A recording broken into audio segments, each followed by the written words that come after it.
ஜெபத்தின் வல்லமையை குறித்தும் ஜெபத்தினால நமக்கு கிடைக்கிற பலன்களை குறித்தும் நம்ம பேசிக் கொண்டிருக்கோம். இந்த நாளில் நம்ம என்ன பேசலாம் என்று யோசித்துக் கொண்டிருக்கும் பொழுது, நான் இந்த மாதம் முழுவதும் அந்த 1 சாமுவேல் என்ற அதிகாரத்தை வாசித்துக் கொண்டு வந்தேன்.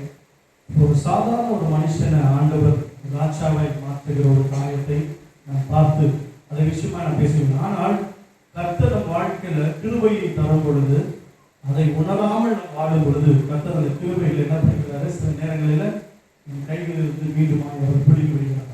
அப்ப நம்முடைய வாழ்க்கையில நம் தேவனுக்கு உண்மையா இருப்போம் என்று சொன்னால் கர்த்தர் நம்மளை ஆசீர்வதிக்க நல்லவராக. இன்னைக்கு ஆலய தொடக்கத்திலிருந்து இந்த நேரம் வரைக்கும் நம்ம அநேக காரியங்களை குறித்து பேசிக் கொண்டிருக்கோம்.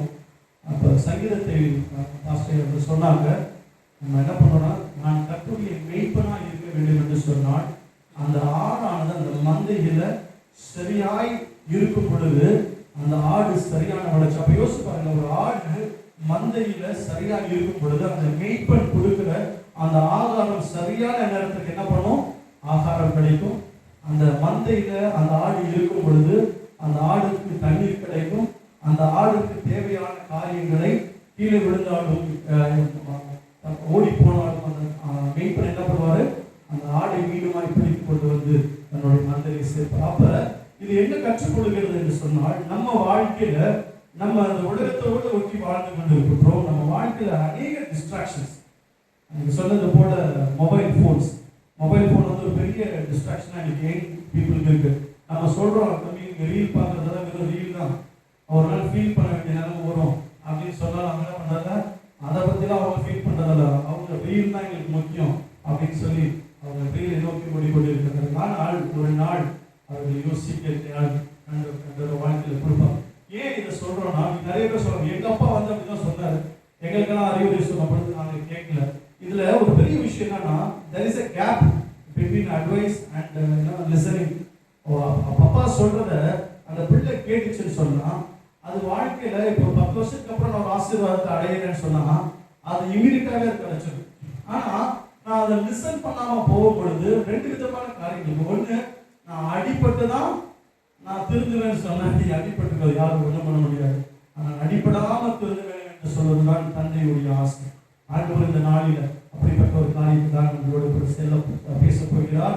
ஒரு மனுஷனுடைய வாழ்க்கையில ஒரு பெரிய மாறுதல் உண்டாகுது, அவனுக்கு எதிர்பார்த்த ஒரு ஆசீர்வாதம் உண்டாகுது.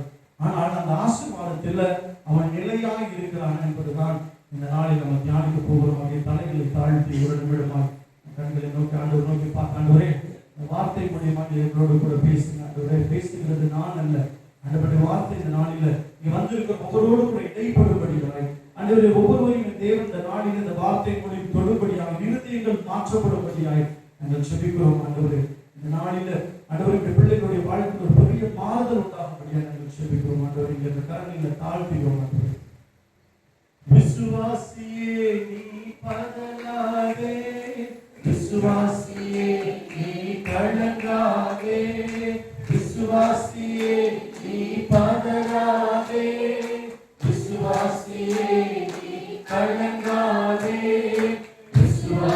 விசுவாசத்தால் நீதிமான் என்று பிழைப்பான், விசுவாசத்தால் நீதிமான் என்று பிழைப்பான், விசுவாசியே நீ பதறாதே, விசுவாசியே நீ கலங்காதே, விசுவாசியே நீ பதறாதே, விசுவாசியே நீ கலங்காதே, விசுவாசத்தால் நீதிமான் என்று பிழைப்பான், விசுவாசத்தால் நீதிமான் என்று பிழைப்பான். திருச்சபை செய்வாய், பெருவாய், திருச்சபை செய்வாய், பெருவாய், தலைமுறையாய் தலைமுறையாய் தடைத்திட துணிவாய், தலைமுறையாய்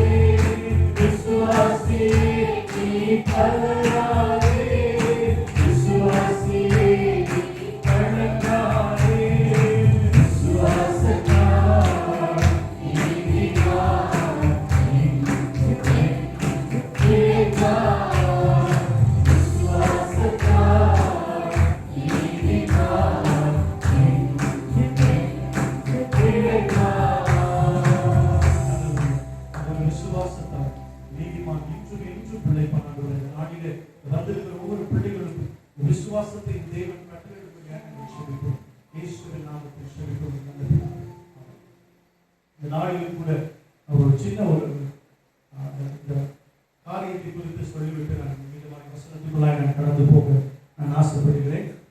இஸ்ரவேல் ஜாதி மக்கள் மத்தியில ஒரு சிறிய ஒரு ஜாதி இருந்தது. அந்த ஜாதிக்கு பெயர் பென்யமீன். பென்யமீன் என்கின்ற ஒரு ஜாதி அந்த இஸ்ரவேல் தேசத்துல ரொம்ப சிறிய ஒரு ஜாதியா இருந்தது.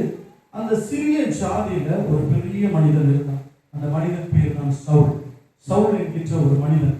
ஒரு நாள் அவர் என்ன பண்றாங்க, அவர்கள் கழுதைகளை மேய்ச்சிக் கொண்டிருக்கிற பொழுது சில கழுதைகள் காணாம போய்விட்டு சொல்றாங்க. அப்பா சொல்றாரு, தம்பி நம்ம கழுதைகளை எங்க போச்சுன்னே தெரியல, நீ போய் என்ன பண்ணு கண்டுபிடிச்சிட்டுவான்னு சொல்லி அவனோடு கூட ஒரு வேலை ஆட்களில் கூட சேர்ந்து அவங்க அப்பா தன் மகனை அனுப்புகிறார். அந்த மகன் என்ன பண்ணுகிறார் என்று சொன்னால், ஒவ்வொரு அந்த ஊர்களுக்காக கடந்து சென்று தன் கழுதையை தேடிக்கொண்டே போய்கொண்டே இருக்கிறார். எந்த இடத்துல போய் அந்த கழுதை கிடைக்கவில்லை. ஆனால் இவன் அனுப்பப்பட்டதுக்கு ஒரு முகாந்திரம் உண்டு. இந்த நாளில் நம்முடைய வாழ்க்கையில கூட அநேக நாட்களில் அநேக வேலைகளில நாம் எதையோ ஒன்றை தேடிக்கொண்டு நம்ம வாழ்க்கையில் என்ன பண்றோம், ஓடிக்கொண்டே இருக்கிறோம். ஆனால் ஏன் என் வாழ்க்கையில் இப்படியே ஓட்டம் இருக்குது, தொலைந்து போன ஒரு காரியத்தை நம்ம என்ன பண்றோம், வேகமாய் தேடிக்கொண்டு போயிட்டு. இப்படிதான் இந்த சவுல் என்கின்ற மனிதன் என்ன பண்ணிட்டு இருக்காரு, தேடிக்கொண்டு போயிட்டு இருக்காரு. ஆனால் கர்த்தர் இந்த மனிதன் மீது ஒரு தீர்மானத்தை வைத்திருக்கிறார். இங்க வந்திருக்கிற நம்ம ஒவ்வொருவர் மீதும் ஆண்டவருடைய தீர்மானம், ஒரு திட்டம் நம்முடைய வாழ்க்கையில் இருக்குது. ஆனால் அந்த திட்டம் நிறைவேறும் வரைக்கும் நம்ம என்ன பண்ண வேண்டுமா, பொறுமை காக்க வேண்டும். நம்ம பொறுமையா இருக்கும் பொழுது உங்க வாழ்க்கையில கர்த்தர் சொன்ன காரியத்தை நிச்சயமாய் உங்க வாழ்க்கையில நிறைவேற்றும். எங்களுடைய வாழ்க்கையில என்னன்னா பெரிய விஷயம் என்னன்னா, நம்ம வாழ்க்கையில பொறுமை இல்லாதது ஒரு பெரிய பிரச்சனையாகும், பெரிய கேள்விக்குறியாகும் இருக்கும். நம்ம வாழ்க்கையில எல்லாவற்றையும் சகித்து போகிறோம். ஆனால் நம்ம வாழ்க்கையில பொறுமை இல்லை, அமைதல் இல்லை, எல்லாத்துலயும் ஒரு அவசரமான ஒரு சூழ்நிலை என்ன பண்ணிக்கிறோம், ஏற்படுகிறோம். இந்த சவுல் என்கின்ற மனிதன் இப்படியாய் தேடிக்கொண்டு போகும் பொழுது ஒன்றுமே அகப்படவில்லை. அப்ப யோசித்து பாருங்க, அவன் கூட இருந்த வேலையாட்கள் சொல்லுகிறான், ஐயா இந்த ஊரில் தான் ஒரு பெரிய தீர்க்கதரிசி இருக்கிறார், நம்ம ஏன் அவரை போய் பார்க்க கூடாது, அவரை பார்த்தோம் என்று சொன்னால் நம்ம கழுதை எங்க இருக்கின்ற இடத்தை அவர் என்ன பண்ணுவாரு, அவர் நிச்சயமாய் கண்டுபிடித்து கொடுப்பார் என்று அவன் அந்த இடத்துக்கு போகிறான். அவன் அந்த சாமுவேல் என்கின்ற தீர்க்கதரிசியை பார்த்து போவதற்கு முன்பதாய் ஆண்டவர் ஒரு நாள் முன்பதாகவே சாமுவேலோடு பேசுகிறார். நாளைய தினத்துல இந்த நேரத்துல ஒரு மனிதன் இங்க வருவான், அவனை நீ ராஜாவாய் அபிஷேகம் பண்ணு என்று சொல்லி. யோசித்து பாருங்க, கழுதையை தேடி போகிற ஒரு மனுஷனை ஆண்டவர் ராஜாவாய் மாற்ற அவர் தீர்மானித்திருக்கிறார். உங்க வாழ்க்கையில கூட நம்ம அநேக நேரங்கள் நம்ம நினைக்கிறோம், நம்ம ஒரு சாதாரண காரியத்துக்காக தான் நம்ம என்ன பண்ணுவோம், ஆசைப்பட்டு ஓடி போயிட்டு இருப்போம். ஆனா ஆண்டவர் உங்கள் வாழ்க்கையில் ஒரு பெரிய ஸ்தானத்தை கொடுக்க வேண்டும் என்று சொல்லி அவர் காத்து கொண்டிருக்கிறார். அப்ப இங்க பாத்தீங்கன்னா அவன் உலக பிரகாரமாய் அவன் தேடிக்கொண்டே தான் இருக்கிறான், அவன் கண்களில் அகப்படவில்லை. ஆனால் கர்த்தருடைய தீர்மானம், இங்க வந்திருக்கிற அநேக பேர் வந்திருக்கிறோம், இங்க ஒவ்வொருத்தருக்கும் ஆண்டவர் ஒவ்வொரு தீர்மானங்களை வைத்திருக்கிறார். ஒவ்வொருத்தருடைய வாழ்க்கையிலும் ஒவ்வொரு உயர்வுகளை கட்டளை வேண்டும் என்று சொல்லி ஆண்டவர் தீர்மானமா இருக்கிறார். ஆனா அந்த தீர்மானங்கள் உங்கள் வாழ்க்கையில நிறைவேற வேண்டும் என்று சொன்னால், என் வாழ்க்கையில நான் கர்த்தருக்கு என்னை தாழ்த்தி அமைதலாக இருக்கும் பொழுது கர்த்தர் ஒரு இஸ்ரவேல் மக்கள் என்ன பண்ணுகிறாங்கன்னா, இந்த மோசஸ்க்கு அப்புறமா ஜோஷுவா காலேப் போன்றவர்கள் மரித்து போனதற்கு பின்பதாய் எங்கள் நாட்டுக்கு ஒரு அரசர் வேண்டும் என்று சொல்லி அவர்கள் தேவனிடம் போராடுகிறார்கள். ஆண்டவர் சொல்றார், வேணாம், நானா இல்ல எங்களுக்கு ஒரு ராஜா வேணும் என்று சொல்லுகிறார். அப்ப ஆண்டவர் அந்த இஸ்ரவேல் மக்களுடைய ஆசைகளை நிறைவேற்றுகிற தேவனாக இருக்கிறார். அந்த ஆசையை நிறைவேற்றுவதற்கு ஆண்டவர் ஏற்ற காலத்தையும் நேரத்தையும் அவர் என்ன பண்ணுகிறாரு, அவர் குறித்து வைத்து அந்த காரியத்தை நிறைவேற்றுகிறார். நம்முடைய வாழ்க்கையில கூட நம்ம நிறைய நேரம் நம்ம சொல்றோம்ல, என் வாழ்க்கையில ஏன் இது நடக்க மாட்டேங்குது, நான் போய்கிட்டே என் வாழ்க்கையில பிரச்சனைகள் மேல் பிரச்சனை வந்து கொண்டு இருக்குது, கஷ்டம் மேல கஷ்டம் வந்து கொண்டு இருக்கு. ஆனால் இவை அனைத்திற்கும் ஆண்டவர் ஒரு எல்லையை வைத்திருக்கிறார். கடலுக்கு எப்படி எல்லையை வைத்திருக்கிறாரோ அதே போல உங்க வாழ்க்கையில நடக்கிற பிரச்சனைகளுக்கும் அவர் ஒரு எல்லையும் ஒரு தீர்மானத்தையும் ஒரு திட்டத்தையும் வைத்திருக்கிறார். ஆனால் அந்த திட்டங்கள் நிறைவேறும் வரைக்கும் நமக்கு என்ன இல்லை, பொறுமை இல்லை. நம்ம அநேக நேரங்கள்ல நம்ம என்ன பண்றோம்னா, கோபப்பட்டு ஆண்டவர் ஏதாவது ஒரு காரியத்தை சொல்லிட்டோம், என் வாழ்க்கையில நான் ஆசீர்வாதமா இருந்தேன், என் வாழ்க்கையில நான் செழிப்பா இருந்தேன், ஆனா ஏன் இந்த நாள் என் வாழ்க்கையில கஷ்டத்துக்கு ஒரு சில நேரங்களில் ஆண்டவர் கஷ்டமான சூழ்நிலைகளை நம்ம வழிநடத்தி செல்கிறார் என்று சொன்னால், அதுல நீங்கள் முன்னேறி போகும் பொழுது கர்த்தர் நிச்சயமாய் உங்க வாழ்க்கையில் ஒரு பெரிய ஆசீர்வாதம் இருக்கும். இருக்க அநேகருக்கு ஒரு பெரிய கேள்வி இருக்கு, எங்க அம்மா நல்லா சுகம் பண்றாங்க, எங்க அம்மா எப்ப பார்த்தாலும் பைபிள் வாசிக்கிறது தான் இருக்கிறாங்க, எப்பொழுதும் கர்த்தரை தேடிக்கொண்டு தான் இருக்கிறாங்க, ஆனா ஏன் என் வாழ்க்கையில் ஆசீர்வாதங்கள்? இந்த கேள்வி இருக்கிற அநேகருக்கு இருக்கும். நான் சென்ற வாரத்துல நான் பாண்டிச்சேரி போயிருந்தேன். அங்க அங்கே மெசேஜ் எல்லாம் கொடுத்து முடிச்சதுக்கப்புறமா நான் ரெண்டு பேரும் ஒரு சின்ன பையன் எங்கே வந்தான்.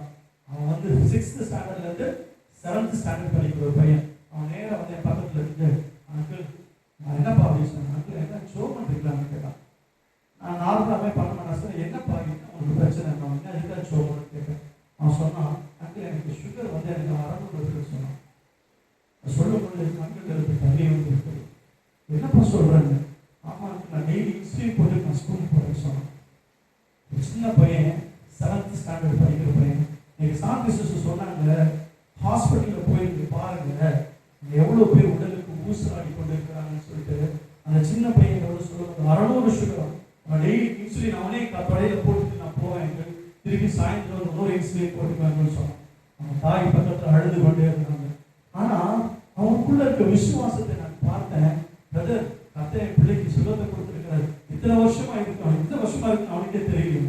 சோர்ந்து படுத்தான்னு சொல்லி இப்போ பிளட் டெஸ்ட் எடுத்து பார்த்தா சுகர் 600 இருக்குது.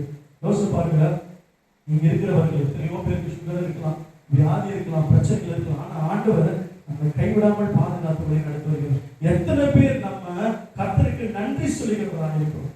எத்தனை பேர் நம்ம வாழ்க்கையில் ஆண்டவரே நீங்க செய்த நன்மைகளுக்காக நம்ம நன்றி செலுத்துகிறோம். நீங்க ஒரே ஒரு நாள் பிக்னிக் எல்லாம் நம்ம எல்லாம் போறோம், நிறைய இடத்துக்குலாம் போறோம். ஒரு நாள் எல்லாரும் போய் ஜிஹெச் ஹாஸ்பிட்டல் அந்த எமர்ஜென்சி வார்டுகிட்ட நான் அடிக்கடி சொல்லியிருக்கேன், ஒரு 5 நிமிஷம் மாத்திரம் நில்லுங்க. உங்க ரீல்ஸ் எல்லாம் நீங்க பார்க்கறத மறந்துருக்கு. உங்க வாழ்க்கையில் ஆண்டவர் என்ன நன்மை செய்கிறார் என்பதை அன்றைக்கு உங்களுக்கு உணர்த்தப்படுவார். எனக்கு நல்ல ஞாபகம் நான் அடிக்கடி சொல்லியிருக்கேன். தான் ஹாஸ்பிட்டல் அட்மிஷன் பண்ணி போட்டப்போ அந்த நாள் அங்கே போயிட்டு அதோட அந்த பக்கம் போறதே நான் நிறுத்திட்டேன். என்னால் அந்த 5 நிமிடத்துக்கு மேலே நிற்க முடியாது. தலையெல்லாம் சுற்ற ஆரம்பித்தது. எவ்ரி 5 minutes கை வெட்டப்பட்டு, கால்கள் வெட்டப்பட்டு, அடிபட்டு அப்படியே ரத்தமாய் வந்துகிட்டே இருக்கிறாங்க. நம்ம உட்கார்ந்து பேசிட்டு இருக்கிற இந்த நேரத்தில் எத்தனையோ சம்பவங்கள் இந்த உலகத்துல நடந்து கொண்டிருக்கு. ஆனால் கர்த்தர் உங்களை மாத்திரம் இந்த நாளை நீங்க அமர செய்திருக்கிறார் என்று சொன்னால் அவருடைய சித்தம் உங்களை நிறைவேறிவிட்டார். யாருக்கு எல்லாத்துக்கும் இந்த கிருபையை கொடுக்கிறதுல இது ஒரு சிலருக்கு மாத்திரம் இந்த கிருபைகளை கொடுத்திருக்கிறார். ஆனால் அதை இந்த நாளில் உங்களுக்கு கொடுத்திருக்கிறார் என்று சொன்னால் உங்கள் மூலியமாய் கர்த்தர் செய்ய வேண்டிய காரியத்தை அவர் நிறைவேற்ற விரும்புகிறார். யார் ஒரு சாமுவேல் 9ஆம் அதிகாரத்தை எடுத்து 31ஆம் வசனத்தை வாசிக்கிறார். சாமுவேல் 9:10 வாசிக்கிறார். அப்பொழுது சவுல் தன் வேலைக்காரரை நோக்கி, நல்ல காரியம் சொன்னாய், போவோம் வா என்றான். அப்படியே தேவனுடைய மனுஷன் இருந்த அந்த பட்டணத்திற்கு போனாங்க. இங்க பாத்தீங்கன்னா சவுலை ஆண்டவர் அவரை அதாவது ஒரு மனிதனை ஆண்டவர் தெரிந்தெடுக்கிறார். தெரிந்தெடுத்துக்கு பின்பதாக 1 சாமுவேல் 10:1 நீங்கள் வாசிப்பீர்கள் என்று சொன்னால் அவனுக்கு அபிஷேகத்தையும் ஆண்டவர் என்ன பண்ணுகிறார், கொடுக்கிறார். உங்க வாழ்க்கையில கர்த்தர் ஒரு மனுஷனை அவர் பிடிப்பார் என்று சொன்னால், ஒரு மனுஷனை டார்கெட் பண்றாரு சொன்னால் ஏதோ சும்மா எல்லாம் பண்ணவே மாட்டார் ஆண்டவர். இந்த நாளில் நம்ம எல்லாம் அமர்ந்திருக்கிறோம் என்று சொன்னால் அவருடைய திட்டம் உங்களில் நிறைவேற்றப்பட வேண்டும் என்பதற்காக தான் நம்ம எல்லாரும் இந்த நாளில் என்ன பண்ணியிருக்கிறதை இங்கே கூடி வர செய்திருக்கிறார். இங்கே கூடி வந்து செய்தவர்களை ஆண்டவர் சில திட்டங்களை அவர்களுக்காக வைத்திருக்கிறார். அந்த திட்டங்கள் உங்களுடைய வாழ்க்கையில் நிறைவேற வேண்டும் என்று சொன்னால் முதலாவது நான் என்ன பண்ணணும், ஆண்டவருக்கு என்னை முழுமையாக அர்ப்பணிக்கும் பொழுது அவர் உங்களை அபிஷேகிக்க வல்லவராக இருக்கிறார். அப்ப ஆண்டவருடைய அபிஷேகம் உங்களில் இறங்கும் பொழுது கர்த்தர் உங்களை கொண்டு பெரிய காரியத்தை செய்வார். அதை தான் இந்த சவுல் மூலியமாய் செய்தார். சவுல் அபிஷேகம் பண்ணப்பட்டது பின்பதாக அவன் முக்கியமான ஒரு காரியத்தை ஆண்டவர் என்ன பார்த்தார் என்று சொன்னால், சவுல் அவன் சௌந்தரியவானாக இருந்தான், அவன் மிகுந்த உயரமானவனாக, அவன் உயரமா இருக்கிறதை அவன் கீழே தான் அந்த இஸ்ரேல் மக்கள் அவன் தோல்வி கீழே தான் இருந்தாங்க. அப்ப பாருங்க ஹைட்டா இருப்பான். நம்ம இவன் மாதிரி ஆரோன் மாதிரி ரொம்ப ஹைட்டு. அந்த இஸ்ரேல் தேசத்திலேயே வந்து அவன் ஹைட்டா இருக்கிறான், மற்றவங்க எல்லாம் அவனுடைய தோல்வி கீழே தான் இருக்கிறாங்க. அப்படிப்பட்ட ஒரு ஆளை தான் ஆண்டவர் என்ன பண்ணுகிறார், அவனுடைய தேசத்திற்கு ராஜாவை ஏற்படுத்துகிறார். அவர் ஏற்படுத்துறது மாத்திரமல்ல, அவர் சொன்னது மாத்திரமல்ல, சொன்னதை நிறைவேற்றுகிற தேவனாக இருக்கிறார். உங்க வாழ்க்கையில மற்ற மனுஷன் வந்து ஒரு காரியத்தை சொல்றான் என்று சொன்னால் அவன் சொல்லுவான், அதை நிறைவேற்ற மாட்டான். ஆனால் தேவன் ஒரு காரியத்தை உங்க வாழ்க்கையில சொல்லுகிறார் என்று சொன்னால் அதை நிச்சயமாய் நிறைவேற்றுவார். காலம் தாமதமாகலாம். நான் நிறைய பேர் நம்ம பிள்ளைங்களோட நிறைய பேசியிருக்கிறேன். நிறைய பேர் எனக்கு அழுவாங்க, ஏன்னா எங்க வாழ்க்கையில மட்டும் இப்படியே இருக்கு. நான் நிறைய பேர் சொல்ல ஒரே காரியம், நீங்கள் சும்மா மாத்திரம் இருக்கு, கர்த்தரோட காரியத்தை செய்வோம். நீ அழுகிற காரியத்தை எல்லாம் ஆண்டவர் துருத்திலே ஏந்தி வைத்திருக்கிறார். நாட்கள் வரும் பொழுது கர்த்தர் அதற்கு உரிய பதிலை நிச்சயமாய் தருவார். அப்ப இந்த சாமுவேல் அவன் பாருங்க, அவன் எத்தனையோ நாட்கள் அவன் செபித்திருப்பான். அவன் கண்ணீரில் இருக்கலாம், ஆண்டவரே என் வாழ்க்கை இப்படியா இருக்கிறதே, என் வாழ்க்கை என்னவாக போகிறது என்று சொல்லி அவன் ஒரு இமேஜினேஷன் கூட எல்லாம் வாழ்ந்திருக்கலாம். ஆனால் அவனுடைய ஜெபத்திற்கு ஆண்டவர் பதில் அளிக்கிறவரால் அவன் ஏற்ற காலங்கள் வரும் பொழுது கழுதையை தேடி போன அந்த சவுலை ஆண்டவர் ராஜாவை அபிஷேகம் பண்ணுகிறார். இங்க பாத்தீங்கன்னா இந்த 1 சாமுவேல் 11ஆம் அதிகாரம் 1-6 நீங்க வாசிக்கும் பொழுது அவனை கர்த்தர் அபிஷேகம் பண்ணதுக்கு அப்புறமா அவனுடைய தாழ்மையை அவன் அங்க ஆண்டவர் சொல்லி வாசிக்கல. சாமுவேல் 11:1-6. அக்காலத்தில் நாகாஸ் என்னும் அம்மோனியன் வந்து கீலேயாத்தில் இருக்கிற யாபேசை முற்றுகை போட்டான். அப்பொழுது யாபேசின் மனுஷர் எல்லாரும் நாகாசை நோக்கி, எங்களோடு உடன்படிக்கை பண்ணும், அப்பொழுது உம்மை சேவிப்போம் என்றார்கள். அதற்கு அம்மோனியனாகிய நாகாஸ், நான் உங்கள் ஒவ்வொருடைய வலது கண்ணையும் பிடுங்கி இதனாலே இஸ்ரவேல் எல்லாவற்றின் மேலும் நிந்தை வர பண்ணுவதை நான் உங்களோட பண்ண உடன்படிக்கை என்றான். அதற்கு யாபேசின் மூப்பர்கள், நாங்கள் இஸ்ரவேல் நாடெங்கும் ஸ்தானாபதிகளை அனுப்பும்படி 7 நாள் எங்களுக்கு தவணை கொடும், எங்களை ரட்சிப்பார் இல்லாவிட்டால் அப்பொழுது உங்களிடத்தில் வருவோம் என்றார்கள். அந்த ஸ்தானாபதிகள் சவுலின் ஊராகிய கிபியாவிலே வந்து ஜனங்களின் காது கேட்க அந்த செய்திகளை சொன்னார்கள். அப்பொழுது ஜனங்கள் எல்லாரும் சத்தமிட்டு அழுதார்கள். இதோ சவுல் மாடுகளின் பின்னாலே வயலிலிருந்து வந்து ஜனங்கள் அழுகிற முகாந்திரம் என்ன என்று கேட்டான். யாபேசின் மனுஷர் சொல்லிய செய்திகளை அவனுக்கு தெரிவித்தார்கள். சவுல் இந்த செய்திகளை கேட்டவுடனே தேவனுடைய ஆவி அவனை இறங்கினதினால் அவன் மிகவும் கோபமுண்டவனாகி. பாத்தீங்கன்னா இந்த அம்மோனியர்கள் வந்து அந்த இஸ்ரவேல் மக்களை சுற்றி வளைத்து அவங்க சொல்றாங்க இஸ்ரவேல் மக்கள் ரொம்ப தைரியமா சொல்றாங்க, நாங்க வந்து உங்களை எல்லாம் ஒன்றும் நீங்க எங்க கையில அகப்படக்கூடாது என்று சொன்னால் நீங்க வந்து என்ன பண்ண சில உடன்படிக்கை பண்ணணும். அவன் சொல்றான், ஆமாமா அவன் உடன்படிக்கை பண்றோம். என்ன உடன்படிக்கை தெரியுமா? உங்க எல்லாருடைய கண்களை நான் புடுங்கி போட்டு நான் உங்களுக்கு உடன்படிக்கை பண்ணுகிறேன் என்று சொல்லி அவர் பெரிய சேனாதிபதிகளை அதை சுற்றி வளைத்ததுக்கு அப்புறமா இவங்க என்ன பண்றாங்கன்னா பயந்து ஓடுகிறார்கள். இஸ்ரவேல் மக்களுடைய ஒரு பெரிய பிரச்சனை என்ன தெரியுமா? கர்த்தர் அவங்களோட கூட இருந்தாலும் ஆசீர்வாதத்தை செய்தாலும் அற்புதங்களை பார்த்தாலும் அவர்களுக்கு தேவன் மீது நம்பிக்கையற்றவர்களாய் மாறி மாறி மாறி மாறி அவரும் நல்ல வயதா இருந்திருக்காங்க. ஆசீர்வதிக்கும் போது ஏசப்பா நல்லவரா இருப்பாரு, ஒரு சோதனை வந்துருச்சுன்னா ஏசப்பா கெட்டவரா மாறிடுவாரு. இப்படி நம்மளுடைய வாழ்க்கையில இப்படிப்பட்ட மாற்றங்கள் இருக்கும் பொழுது நம்ம வாழ்க்கையில ஆசீர்வாதம் அதுதான் எங்களோட. ஆனால் இந்த சவுல் என்கின்ற அந்த ராஜா என்ன பண்ண அந்த மனிதன் என்ன பண்ணிக்கிறான், அவன் கோபம் கொள்ளுகிறான். தேவனுடைய பிள்ளைகளை அவன் இப்படி பேசலான்னு சொன்னதுக்கு அப்புறமா அவன் கோபம் கொண்டு ஒரு மாடை எடுத்து அதை என்ன பண்ணிக்கிறான், சங்கரித்து போட்டுட்டு அவன் சொல்றான், நான் கிளம்புறேன், என் கூட எல்லாரும் வரணும், வரலன்னா உங்ககிட்ட இருக்கிற எல்லா மாடுகளையும் உங்க காலையில் இந்த மாதிரி நான் ஆக்கி விடுவேன் என்று சொல்லி அவன் எச்சரிக்கை கொடுத்தவுடன் அவன் மீது என்ன ஆகுது என்று சொன்னால், அவன் கர்த்தருக்காய் வைராக்கியமா இருக்கும் பொழுது தேவனுடைய அபிஷேகம் ஆவியானவர் அவனுக்குள்ள இறங்கிறார். அப்போ ஒரு மனுஷனுக்குள்ள கர்த்தருடைய கிரியைகள் இருக்கும் என்று சொன்னால் அவன் எடுக்கிற காரியங்கள் அவனுக்கு என்ன கிடைக்கும், வெற்றி கிடைக்கும். இப்ப என்னுடைய வாழ்க்கையில வெற்றி கிடைக்க வேண்டும் என்று சொன்னால், என் வாழ்க்கையில ஆசீர்வாதங்கள் வர வேண்டும் என்று சொன்னால், நான் தேவனுடைய பிள்ளையாய் மாறும் பொழுது அந்த அபிஷேகம் உங்களுக்குள்ள இறங்கும் பொழுது என்ன பண்ணுமா, கர்த்தர் உங்களை எடுத்து பயன்படுத்தும். இன்னைக்கு சாதாரணமாய் ஒரு மனுஷன் என்ன பண்ண முடியாது, தேவனுடைய ஊழியத்தை செய்ய முடியாது. ஏதோ நான் மனுஷரிகமா என்ன காரியத்தை என்ன பண்ண முடியும். ஆனால் நீங்க தேவனுக்கு பயந்து அவருடைய சமூகத்தில் அமர்ந்து நீங்கள் செபிக்கும் பொழுது உங்கள் செபத்திற்கு கர்த்தர் பதில் அளிக்கிறவராக இருக்கிறார். இங்க அதுதான் நடந்தது. இங்கு இந்த சவுல் ராஜா அவன் மிகுந்த கோபம் அடைந்து தன்னுடைய மக்களுக்கு விரோதமாய் வெளிப்பனதை நினைத்து அந்த அம்மோனியர்களை என்ன பண்ணுகிறான், இந்த கூட்டத்தார் போய் சேர்ந்து அவனை முறியடித்து அவனை எல்லோரும் அந்த தேசத்தின் ராஜாவாய் அவன் என்ன பண்றாங்க, அபிஷேகம் பண்ணுகிறான், ராஜாவை மாறுறான். இங்க பாத்தீங்கன்னா 2 விஷயம் நடக்குது. கர்த்தருடைய கிருபை ஒரு மனுஷனுக்கு இருக்கும் பொழுது அவன் வெற்றி பெறுகிறான். ஆனால் அவனும் ஒரு சாதாரண மனிதனை போல அவன் என்ன பண்றான்னா ஆண்டவருடைய வார்த்தையை கீழ்ப்படியாம போகிறான். நிறைய பேர் என்ன நடக்குதுன்னா, கர்த்தர் ஒரு ஆசீர்வாதத்தை கொடுத்து விட்டார் என்று சொன்னால் அவனுக்குள்ள ஆட்டோமேட்டிக்கா என்ன வருது, ஒரு பெருமையை நாம் வந்து விடுகிறது. நீங்க நிறைய பேர் நம்ம பார்க்கிறோம் வாழ்க்கையில அவன் சாதாரணமான மனுஷனா இருப்பான், ஒரு நல்ல ஒரு வேலை கிடைச்சிச்சு வச்சுக்கோங்க, நீங்க பாத்தீங்கன்னா அவனுடைய ஸ்டைலே மாறிடும். அவன் பெரிய என்ன சொல்றது, ஆள் மாறிட்டு மற்றவர்களை மதிப்பதில்லை, மற்றவர்களை பேச்சுக்களை கேட்பதில்லை, எனக்கு எல்லாம் தெரியும், நீ யார் என்ன வந்து கேட்கிறது சொல்லி ஒரு பெருமையின் ஆவி இந்த சவுலுக்குள்ளே வந்தது. இந்த சவுலுக்குள்ள வந்ததுக்கு அப்புறமா அவனுக்குள்ள பெருமையின் ஆவி வந்த உடனே டிஸ்ஒபீடியன்ஸ், ஆண்டவருடைய வார்த்தைக்கு கீழ்ப்படியாமல் போகும் பொழுது அவங்களுடைய ஃபர்ஸ்ட் மேஜர் ஃபெயிலியர் ஆரம்பமாகிறது. நீ நம்முடைய வாழ்க்கையில கர்த்தருக்கு நீங்கள் பயந்து நடக்கும் பொழுது கர்த்தரை ஆசீர்வதிக்கிறவரா இருக்கிறார். ஆனால் கர்த்தரை விட்டு நான் சற்று வழி விலகும் பொழுது கர்த்தருடைய கிருபைகளும் உங்களை விட்டு விலகி விடலாம். அப்ப ஆண்டவருடைய கிருபை உங்களை விட்டு விலகும் என்று சொன்னால் ரெடியா நம்ம ஆள் பக்கத்துல நிற்பார். நம்ம ஆள் ரெடியா இருப்பார். என்ன பண்ணாலும் அந்த ஆப்பர்ச்சுனிட்டியை அவர் அப்படியே கிராப் பண்ணிக்குவார். உங்க வாழ்க்கையில தேவனோடு நீங்கள் இசைந்து இருக்க வேண்டும் என்று சொல்வதற்கு ஒரு முக்கிய காரணம் என்ன என்று சொன்னால், நீங்கள் ஆண்டவரோடு கூட இசைந்து இருக்கும் பொழுது உங்கள் வாழ்க்கை ஆசீர்வதிக்கப்படும். நான் ஆண்டவரை விட்டு சற்று விலகுவேன் என்று சொன்னால், there is a person standing next to you. அவர் என்ன பண்ணாரு?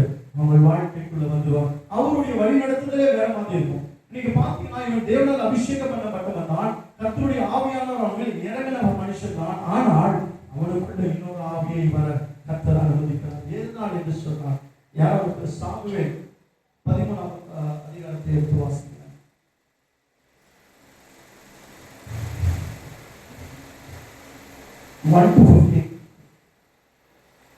சவுல் ராஜ்யபாரம் பண்ணி 1 வருஷம் ஆயிற்று. அவன் இஸ்ரவேலை 2ஆம் வருஷம் அரசாண்ட போது இஸ்ரவேலில் 3000 பேரை தனக்கு தெரிந்து கொண்டான். அவர்கள் 2000 பேர் சவுலோட கூட மிக்மாசிலும் பெத்தேல் மலையிலும், 1000 பேர் யோனத்தானோட கூட பென்யமீன் நாட்டிலுள்ள கிபியாவிலும் இருந்தார்கள். மற்ற ஜனங்களை அவரவர் கூடாரங்களுக்கு அனுப்பிவிட்டான். யோனத்தான் கேபாவிலே தானியேலின் பெலிஸ்தரை முறியடித்தான். பெலிஸ்தர் அதை கேள்விப்பட்டார்கள். ஆகையினால் இதை எதிரேயும் கேட்க கடவர்கள் என்று சவுல் தேசமெங்கும் இக்காலம் முறிவிட்டான். தானியேல் இருந்த பெலிஸ்தரை சவுல் முறியடித்தான் என்றும் இஸ்ரவேலில் பெலிஸ்தருக்கு அருவருப்பானவர்கள் என்றும் இஸ்ரவேல் எல்லாம் கேள்விப்பட்ட போது ஜனங்கள் சவுலுக்கு பின் செல்லும்படி கில்காலுக்கு வரவழைக்கப்பட்டார்கள். பெலிஸ்தர் இஸ்ரவேலோடு யுத்தம் பண்ணும்படி 30,000 பேர் ரதங்களோடும் 6,000 குதிரை வீரரோடும் கடற்கரை மண்டலத்தின் ஜனங்களோடும் கூட்டிக் கொண்டு வந்து பெத்தாவேலுக்கு கிழக்கான மிக்மாசிலே பாளையம் இறங்கினார்கள். அப்போது இஸ்ரவேலர் தங்களுக்கு உண்டான இக்கட்டை கண்டபோது ஜனங்கள் தங்களுக்கு உண்டான நெருக்கடினாலே கெபிகளிலும் முட்காடுகளிலும் கண்மலைகளிலும் துருக்கங்களிலும் குகைகளிலும் ஒளிந்து கொண்டார்கள். எபிரேயர் சிலர் யோர்தானையும் கடந்து காத் நாட்டிற்கு கீலேயா தேசத்துக்கும் போனார்கள். சவுலோ இன்னும் கில்காலில் இருந்தான். சகல ஜனங்களும் பயந்து கொண்டு அவனுக்கு பின் சென்றார்கள். அவன் தனக்கு சாமுவேல் குறித்த காலத்தின்படி 7 நாள் மட்டும் காத்திருந்தான். சாமுவேல் கில்காலுக்கு வரவில்லை. ஜனங்கள் அவனை விட்டு சிதறி போனார்கள். அப்பொழுது சவுல் சர்வாங்க தகன பலியும் சமாதான பலிகளையும் என்னிடத்தில் கொண்டு வாருங்கள் என்று சொல்லி சர்வாங்க தகன பலியை செலுத்தினான். அவன் சர்வாங்க தகன பலிக்கு முடிகிற போது இதோ சாமுவேல் வந்தான். சாமுவேல் அவனை சந்தித்து வந்தனம் செய்ய அவனை எதிர்கொண்டு போனான். இங்க பாத்தீங்கன்னா இந்த அதிகாரத்துல பாத்தீங்கன்னா இங்க அவர்கள் எல்லோருமாய் இவருடைய தேசத்தை சுற்றி வளைத்து விட்டார்கள். அந்த இஸ்ரவேல் மக்கள் என்ன பண்றாங்கன்னா பயந்து சிதறடித்து ஓடுகிறார்கள். ஆனால் தேவன் ஒரு வார்த்தையை சொல்லியிருக்கிறார். சாமுவேல் சொல்லியிருக்கிறாரு, நான் வந்து அந்த என்ன சொல்றது, அந்த தகன பலிகளை நான் செலுத்துவது, அதாவது ஆசாரியன் செய்ய வேண்டிய வேலையை ஆசாரியன் தான் செய்ய வேண்டும். அதை என்ன பண்ணக்கூடாது, ஒரு ராஜா அவர் செய்வது. இது ஆண்டவர் அவருக்கு கொடுத்த கட்டளை. அப்ப அந்த கட்டளையை அவர் என்ன பண்ணுகிறார்னா அவர் மீறுகிறார். அவர் என்ன பண்றாருன்னா அந்த சர்வாங்க தகன பலியை சாமுவேல் என்கின்ற ஆசாரியர் வந்து செய்வதற்கு முன்னதாக இவன் என்ன பண்றான், மக்கள் பயந்து ஓடி சிதறி போடுவதை பார்க்கும் பொழுது இவனும் என்ன பண்றான், பயந்து என்ன பண்றான், இது என்ன பெரிய விஷயம், அது என்ன அவர் பாஸ்டர் வந்து செய்யுமா, இதை நான் என்ன பண்ணிக்குவேன், செஞ்சு கொண்டு வாங்கடா எல்லாம் அந்த தகன பலிகள் எல்லாம் கொண்டு வாங்க என்று சொல்லி அந்த சர்வாங்க தகன பலியை இவன் என்ன பண்ணினான், கர்த்தருக்கு விரோதமாக இவன் காரியத்தை செய்வான். நம்முடைய வாழ்க்கையில அநேக வேலைகளில் கர்த்தருடைய ஆசீர்வதிக்கும் பொழுது நமக்குள்ள தேவையில்லாத ஒரு பெருமையான காரியங்கள் வரும் பொழுது என்ன பண்றோம்னா, நான் செய்தது எல்லாமே என்ன பண்றது கரெக்ட் தான், நான் செய்தது தான் கரெக்ட், இதை வந்து மற்றவர்களுக்காக நான் என்ன பண்ணணும், வெயிட் பண்ணணும் அவசியம் இல்லை, பாஸ்ட் வருவார்ன்றதுக்காக நான் வெயிட் பண்ணணும் அவசியம் இல்லை. நான் சொன்னா ஆண்டவர் கேட்பான், ஆண்டவர் நிச்சயமாய் கேட்பான். ஆனா சில காரியங்களை தேவ ஊழியர்கள் செய்ய வேண்டும் என்று செய்த காரியத்தை இவன் என்ன பண்றான்னா ஆண்டவருக்கு விரோதமாய் ஒரு பாவத்தை செய்கிறதுனால அவன் என்ன பண்றான்னா அவன் தன்னுடைய ஸ்தானத்திலிருந்து இறங்குறவனாய் காணப்படுகிறான். இங்க பாத்தீங்கன்னா அவனுடைய ஃபர்ஸ்ட் ஃபெயிலியர் வந்து இந்த காரியத்துல வந்து அப்ப அந்த சாமுவேல் சொல்லிக்கிறாரு, நான் வருவதற்கு முன்பதாய் நீ எப்படி இந்த ஒரு காரியத்தை செய்கிறாய். ஆனா ஆண்டவர் கிளீனாக பேசுறாரு, நீ இப்படிப்பட்ட செய்த காரியத்தின் நிமித்தமாய் உன் வாழ்க்கையில என்ன நடக்க போகுது என்று சொன்னால், உன் ராஜ்ய பாரியத்திலிருந்து கர்த்தர் உன்னை என்ன பண்ணுவாரு, கீழே இறக்குவார். உன்னுடைய ஸ்தானத்துல வேறு ஒரு மனிதனை ஆண்டவர் ஏற்படுத்த போகிறார் என்று சொல்லும் பொழுது அவன் கலங்குகிறான். அவன் போய் என்னமோ கன்வின்ஸ் பண்ணி பார்க்கறான், சாமுவேலை கன்வின்ஸ் பண்ணி பார்க்கறான். ஆனா சாமுவேல் என்ன பண்ணல, கர்த்தருடைய வார்த்தையை நேர்த்தியாய் அவனிடம் சொல்லிவிட்டு அவர் கடந்து செல்கிறாய் பார்க்கலாம். அந்த நாளிலிருந்து அவனுடைய வாழ்க்கையில ஃபெயிலியர் ஸ்டார்ட் ஆகுது. நம்முடைய வாழ்க்கையில கர்த்தர் சில நேரங்களில் ஆசீர்வாதங்களை கொடுக்கும் பொழுது, அதை உனக்காக என்று சொல்லி கொடுக்கும் பொழுது, அந்த ஆசீர்வாதத்தை நாம் சுதந்திரித்து மட்டும் மாத்திரமல்ல, கர்த்தருக்கு விரோதமான காரியத்தை, கர்த்தருக்கு முக்கியத்துவம் கொடுக்க வேண்டிய நேரத்துல கர்த்தருக்கு முக்கியத்துவம் கொடுக்கும். நான் நிறைய இடத்துல பார்க்கிறேன், மனுஷர்கள் நம்ம தேவனுக்கு முக்கியத்துவம் கொடுக்கறதே இல்லை. சம்பிரதாயம் சடங்குகள் எல்லாம் என்ன பண்றோம், நம்ம கிறிஸ்தவ குடும்பங்களிலே நிறைய குடும்பங்களிலே நான் பார்க்கிறோம். எல்லாம் நினைச்சுக்கிறாங்க, நான் ஒரு காரியத்தை இங்க வச்சுட்டேன்னா அதுதான் இல்லது பிரச்சனை வராது, பூசணிக்காய் தூக்கி உடைச்சி வாசல் போட்டுனா என் வாழ்க்கையில பிரச்சனையே நடக்காதுன்னா, நான் அனைத்திற்கும் மேலான ஒரு காரியத்தை ஆண்டவர் உங்களிடம் சொல்லியிருக்கிறது என்ன என்று சொன்னால், கர்த்தருக்கு நீங்கள் கீழ்ப்படிந்து அவருக்கு முக்கியத்துவம் உங்களுடைய வாழ்க்கை நீங்கள் கொடுக்கும் பொழுது உங்கள் வாழ்க்கை ஆசீர்வதிக்கப்படுகிறதா இருக்கிறார். அப்ப இந்த மனுஷன் கர்த்தரை அவமதித்ததினால அவருடைய வாழ்க்கையில தன்னுடைய ராஜ்யபாரத்தை இழக்கும்படியா இவனுக்கு அடி ஃபர்ஸ்ட் அடியில ஸ்டார்ட் ஆகுது.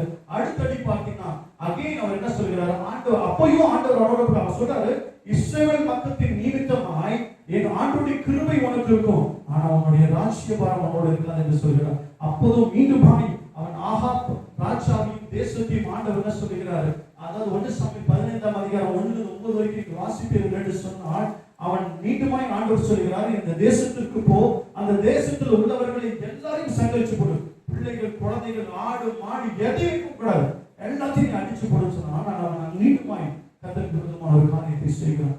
அந்த ஆகாப் ராஜாவை காப்பாற்றுகிறவனாய் மாற்றுகிறார். அங்க இருக்கிற செழுமையானவைகளை என்ன பண்ணிக்கலாம், தனக்காக எடுத்துக் கொண்டு வந்து தன்னுடைய ராஜ்யத்துல ஒரு பெரிய இடத்துல என்ன பண்றான், அந்த ஆடு மாடுகள் எல்லாம் சொல்ல கொழுப்பானவைகளும் புஷ்டியானவைகளும் என்ன பண்றான், கண்ணுக்கு எதெல்லாம் அழகாய்ப்பட்டதோ அதையெல்லாம் தனக்காய் கொண்டு வந்து வைத்து விட்டான். அவன் என்ன சொல்றான், சாமுவேல் அந்த இடத்துக்கு வரும்பொழுது மீண்டும் ஒரு பொய் சொல்றான். அவன் சொல்றான், ஆண்டவரே இதெல்லாம் செழுமையானவைகளை நாங்கள் எதற்கு எடுத்து வந்து வச்சிருக்கோம் தெரியுமா, என் தேவாதி தேவனுக்கு பலி செலுத்த வேண்டும் என்று சொல்லி அவன் பொய் சொல்லுகிறான். அப்ப அது கூட ராஜா கேட்கிறாரு, என்ன நீ ஒண்ணுமே ஆண்டவர் எல்லாத்தையும் சங்கரிக்கதான் சொல்றாரு, ஆனா பின்னாடி இருந்த ஆடுகள் கத்துற சத்தமே காதுகளில் கேட்கிறேன்னு சொல்லும் பொழுது அவன் சொல்றான், இல்ல ஆண்டவரே தேவனுக்கு பலி செலுத்தும்படியாக நான் கொண்டு வந்தேன்னு சொல்றான். அப்பொழுதுதான் கிளீனா சாமுவேல் தீர்க்கதரிசி அவனோட திட்டவட்டமாய் ஒரு காரியத்தை பேசுகிறார். இனி நான் உன்னை என்ன பண்ண மாட்டேன், உன்னை பார்க்க போறது கிடையாது, உன்னோட எந்த காரியத்தையும் பேசப்படுகிறது, ஆனா உன்னுடைய ஸ்தானத்துல நான் இன்னொரு ராஜாவை கொண்டு வரும். இன்னைக்கு உங்க வாழ்க்கையில கர்த்தர் உங்களுக்கு ஒரு ஆசீர்வாதத்தை கொடுத்திருக்கிறார் என்று சொன்னால், அந்த ஆசீர்வாதத்தை நான் சுதந்திரிப்பதற்குள்ள மாத்திரமல்ல, அதற்கு நான் உண்மையுள்ள பாத்திரமாய் நடக்கவில்லை என்று சொன்னால் என் ஆசீர்வாதங்கள் என்னை விட்டு கடந்து போகும். அநேகருடைய வாழ்க்கையில கர்த்தருக்கு முக்கியத்துவம் கொடுக்காமல் நான் உலக காரியங்களுக்கு முக்கியத்துவம் கொடுப்போம் என்று சொன்னால் அது நம்ம வாழ்க்கையில் ஆசீர்வாதத்தை தராது. போன வாரம் அந்த பாண்டிச்சேரி சபையில அதுதான் நடந்தது. நான் போய் சர்ச்சில் உட்கார்ந்து யாருமே வரல, பாஸ்டர் மட்டும் தான் வந்திருக்காரு. அந்த விசுவாசிங்க எல்லாம் ஒருத்தரா 8:30 மணிக்கு 9 மணிக்கு 9:30 மாதிரி வந்துட்டான். நான் ஒரே வார்த்தை சொன்னேன், இந்த சபை இத்தனை வருஷமாய் வளரவில்லை என்று சொன்னார். அது ஒரு முக்கிய காரணம் என்ன என்று சொன்னார், எங்கே ஒருவனுக்கு உங்க விடுதலை உண்டு. இந்த சபை என்பது ஒரு குடும்பம்.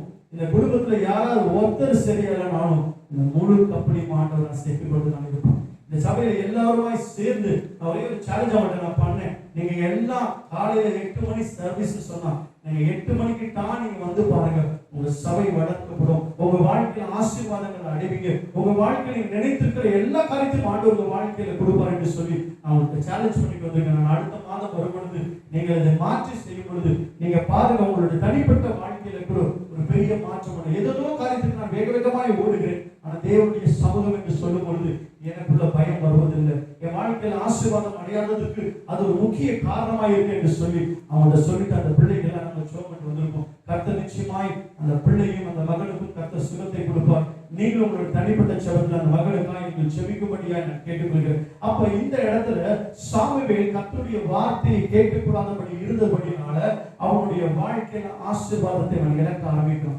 அவன் வாழ்க்கை ஒரு பெரிய டிக்ளைன் ஸ்டார்ட் ஆகுது. 1 சாமுவேல் 16-28 வரைக்கும் வாசித்தீர் என்று சொன்னால் அவனுடைய ராஜ்ய பாரத்திலிருந்து அவன் என்ன பண்ணிக்கிறான், அவன் ஒன்றொன்றாக இறங்க ஆரம்பிக்கிறான். கர்த்தர் அவனை பெரிய ராஜாவாய் வைத்திருந்தார். அந்த ராஜாவுக்குரிய காரியத்தை அவன் செய்யாதபடினால், கர்த்தருக்கு விரோதமான காரியத்தை செய்தபடினால் அவன் ஒன்றொன்றாய் வளப்படுகிறான். அவன் ஆசீர்வாதத்தை இழக்காகிறான். இன்னைக்கு இருக்கிற அநேகருடைய வாழ்க்கையில் கர்த்தர் எல்லா ஆசீர்வாதத்தையும் கொடுத்து வைத்திருக்கிறார், எல்லா சந்தோஷங்களை கொடுத்து வைத்திருக்கிறார். ஆனால் நீ கர்த்தருக்கு கொடுக்க வேண்டிய மரியாதையும் அவர் கொடுக்க வேண்டிய மகிமையும் கொடுக்கவில்லை என்று சொன்னால், நீ பார்த்து அனுபவித்துக் கொண்டிருக்கிற ஆசீர்வாதங்கள், இந்த ராஜ்யபாரங்கள் எல்லாவற்றையும் கர்த்தர் ஒன்றொன்றாய் கரங்களில் என்ன பண்ணுகிறார், கொடுக்கப்படும். அப்ப என் வாழ்க்கையில ஆசீர்வாதங்கள் நிறைவாய் வேண்டும் என்று சொன்னால், என் இன்பத்திலையும் என்னுடைய துன்பத்திலையும் நான் கர்த்தரை என்ன பண்ண வேண்டுமா?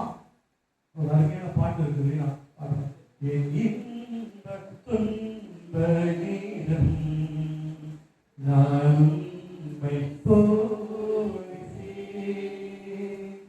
என் இன்ப துன்ப நேரம் நான் உம்மை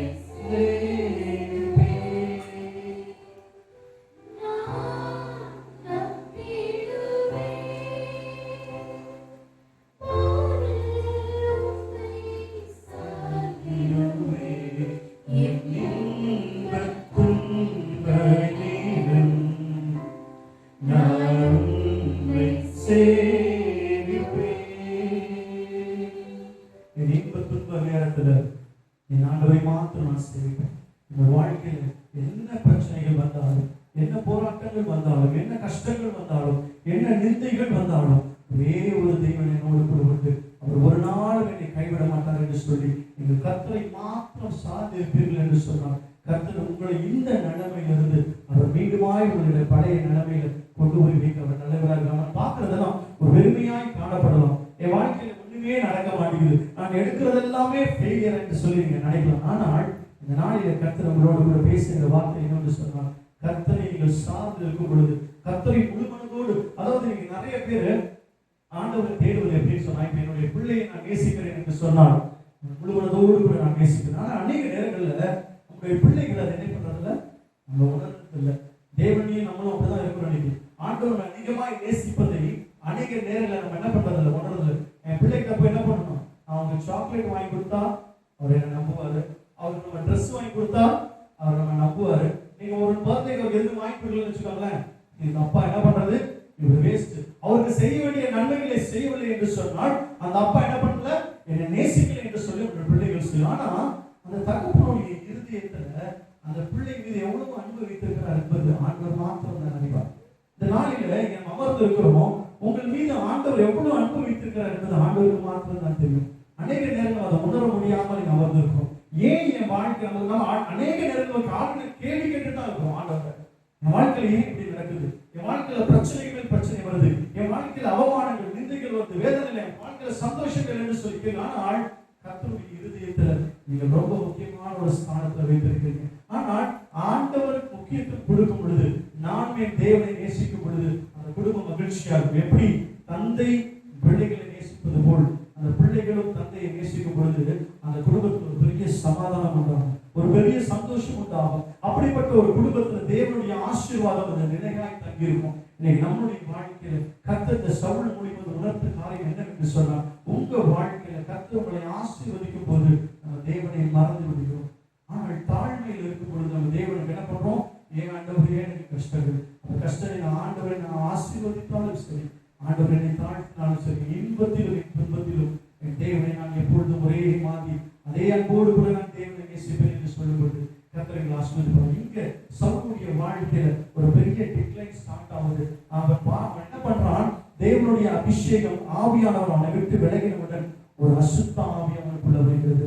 நீ சாதாரணமா இருக்கிற நம்மளோட கர்த்தருடைய கிருபை நம்மளை விட்டு விலகும் என்று சொன்னா ஒரு பெரிய அசுத்தாவி அவனுக்குள்ள வருகிறது. அந்த அசுத்தாவி வரும் பொழுதெல்லாம் அவன் உடம்புல என்னமோ படுது. அப்போ அவனோட வேலைக்காரன் மீண்டுமா ஒரு காரியத்தை சொல்லினான், ஐயா அவன் இந்த வாத்திய கருவிகளை வாசிப்பான், அதை நீங்கள் வாசிக்கும் பொழுது அது ஒரு பெரிய மகிழ்ச்சிகளுக்கு உண்டாகும், நான் அவனை அழைத்து வரட்டுமா என்று சொல்கிறான். அவன் சொல்ல, நான் ஃபர்ஸ்ட் போய் அவனை கூட்டிக்குவான். எப்பெல்லாம் அவன் அந்த ராஜாவின் மீது இந்த அசுத்த ஆவி இறங்குகிறதோ அவன் அழகா எடுத்து அந்த தாவீது என்கிற ஒரு மனுஷனை ஆண்டவர் அந்த பாடலை பாடும் பொழுது அவனுக்குள்ள அந்த வியாதி நீங்கினவனாய் அவன் சந்தோஷமா இருந்தான். அங்க பாத்தீங்கன்னா இங்க ஒருத்தன் கழுதையை மேய்த்துக் கொண்டிருக்கிறான், அங்க ஒருத்தன் ஆடுகளை மேய்த்துக் கொண்டிருக்கிறான். இந்த கழுதையை மேய்த்தவன் வாழ்க்கையில அவன் பெருமை வந்தது.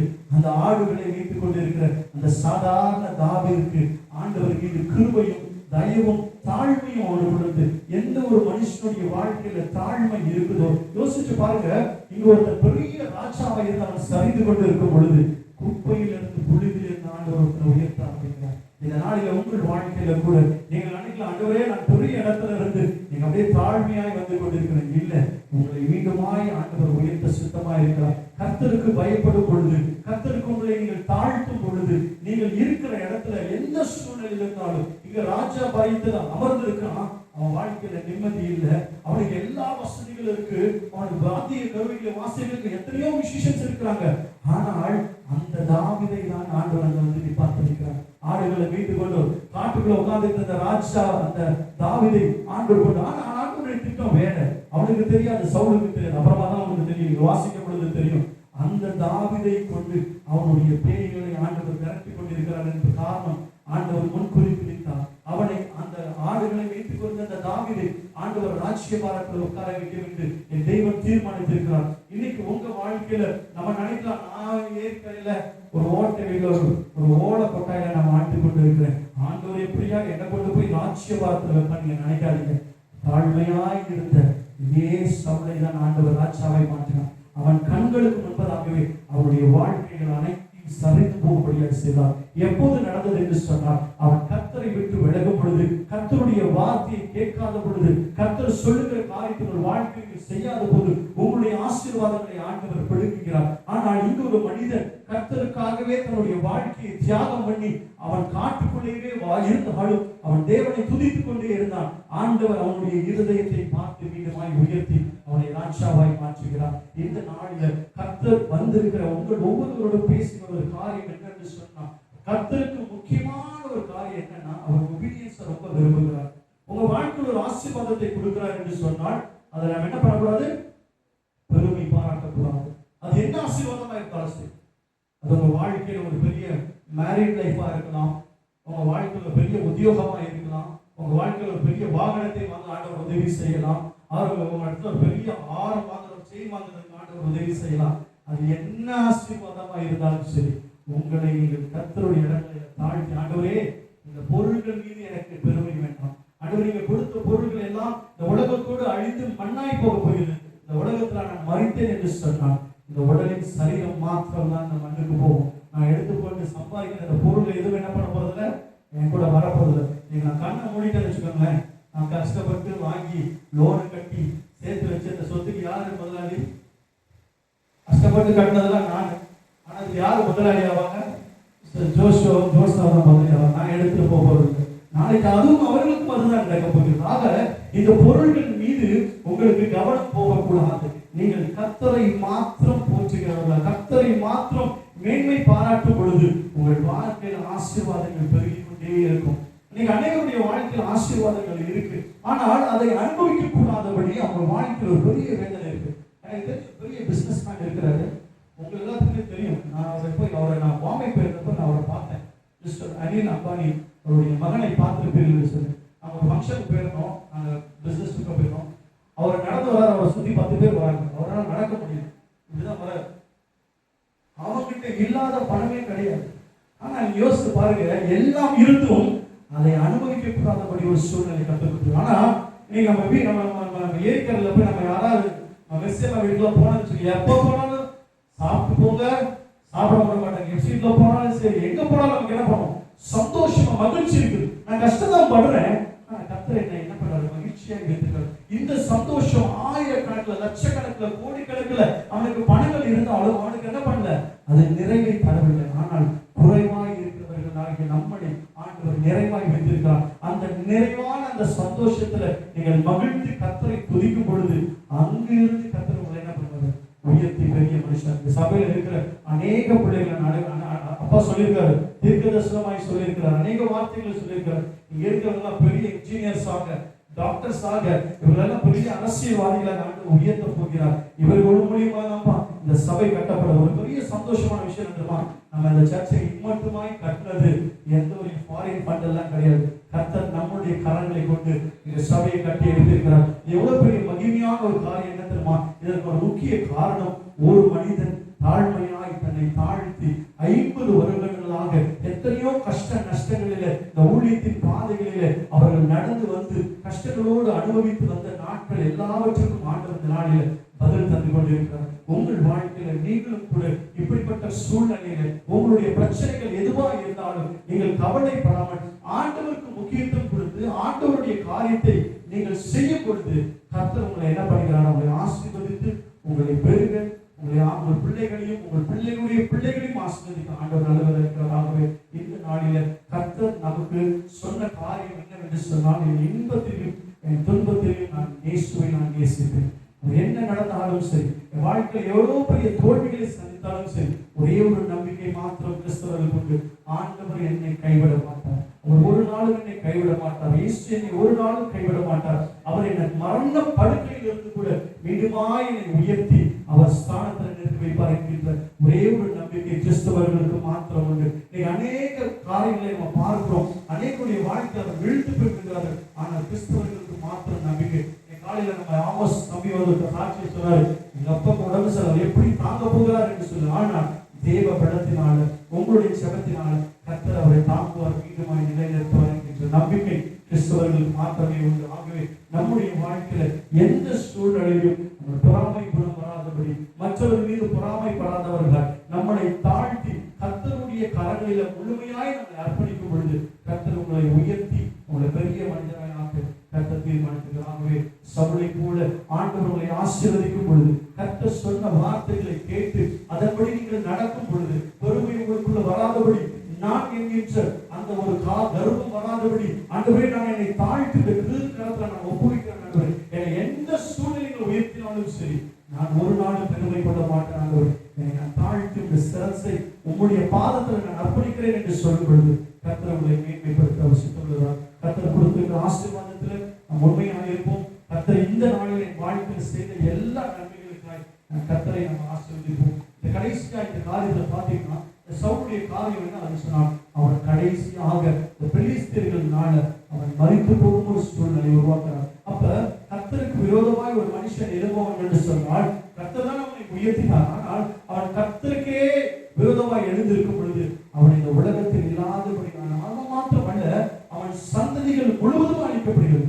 அவனோடு கூட 3 பிள்ளைகளும் என்ன பண்ணுகிறார்கள்? ஜோனத்தான் மற்றும் 2 சகோதரர்களும் சேர்ந்து என்ன பண்ணுகிறார்கள்? மரித்து நம்ம பார்க்கலாம். அந்த பெலிஸ்தர்கள் மேற்கொண்டு வந்து கொண்டாங்க, அடிச்சு கொண்டே வராங்க, காலி பண்ணிட்டே வராங்க இஸ்ரவேல் மக்களை.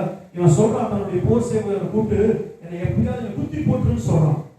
அவனுடைய ஸ்தானாதிபதிகள் அவன் சொல்றான், ஐயா அரசே, உன்னை நான் எப்படி சாகடிப்பேன்னு சொல்லி அவன் எழுதப்படும். அவன் என்ன சொல்றான், இல்லப்பா அந்த பெலிஸ்தருடைய கைகளில என் ஆவி போகக்கூடாது, நீ என்ன குத்தி போட்டுன்னு சொல்றான். அவன் நான் செய்ய மாட்டேன் ஆண்டவரேன்னு சொல்லி ஓடுனதுக்கு அப்புறம் இவனே தன்னுடைய கத்தி நரையில குத்தி அவனே போய் கத்தியில விழுந்து மரித்து போகும் ஒரு சூழ்நிலையை பார்க்கிறோம். கர்த்தர் ஒரு மனுஷனை விட்டு விலகுவார் என்று சொன்னார், அவனுடைய வாழ்க்கையின் நிலைமை இப்படியாக மாறிவிடும்.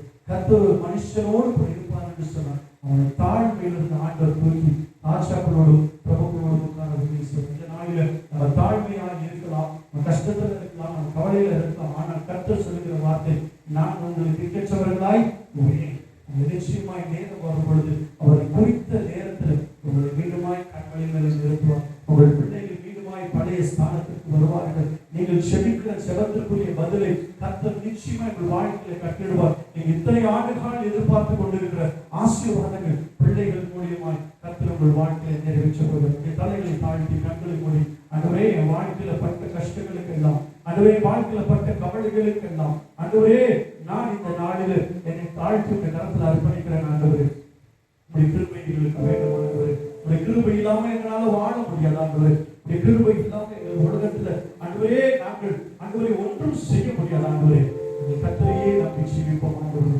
ஆண்டவரே எங்கள் கவலை கஷ்டங்கள் எல்லாவற்றையும் மாற்றி போடுங்க. ஆண்டவரே இந்த சமூகத்தில் எங்களை தாழ்த்தி அர்ப்பணிக்கிறோம். ஆண்டவரே கர்த்தரை நம்பி ஜீவிப்போம், கவலை கஷ்டங்கள் தீர்ந்திடும், கைவிடா காத்திடும் பரமரை கரங்களெல்லாம் கசிந்துள்ளோம், கைவிடா காத்திடும் பரமரை கரங்களெல்லாம் கசிந்துள்ளோம்.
கவலை, கஷ்டங்கள், கண்ணீர், பாதைகள் எல்லாவற்றிலும் இருந்து தேவன் நீர் ஒருவர் மாத்திரம் தான் எங்கள் விடுதலை தர முடியுமாங்க. நாளில் வந்து ஒவ்வொரு பிள்ளைகளையும் ஆசீர்வதிக்கப்படும். அந்த நாளில் நாங்கள் கேட்ட அந்த வசனத்தின்படி எங்கள் வாழ்க்கையில் நாங்கள் பொறாமைப்படாதபடி, தேவனுடைய வார்த்தை மீறி நடக்காதபடி, தேவனுடைய சித்தத்தை செய்கிற பிள்ளைகளை மாத்திரம் நாங்கள் இருக்க அன்பு நீர்களுக்கு கிருபை அருள்வழியாக நாங்கள் செபிக்கிறோம். வந்தவர்களை ஆசீர்வதிக்கப்பா. எங்கள் வாயில் உலகத்துக்கு கடந்து செல்லும் கிருபை சமாதானம் எங்களோட தங்கியிருக்கும். நேசிக்கிற நாங்கள் செபிக்கிறோம்.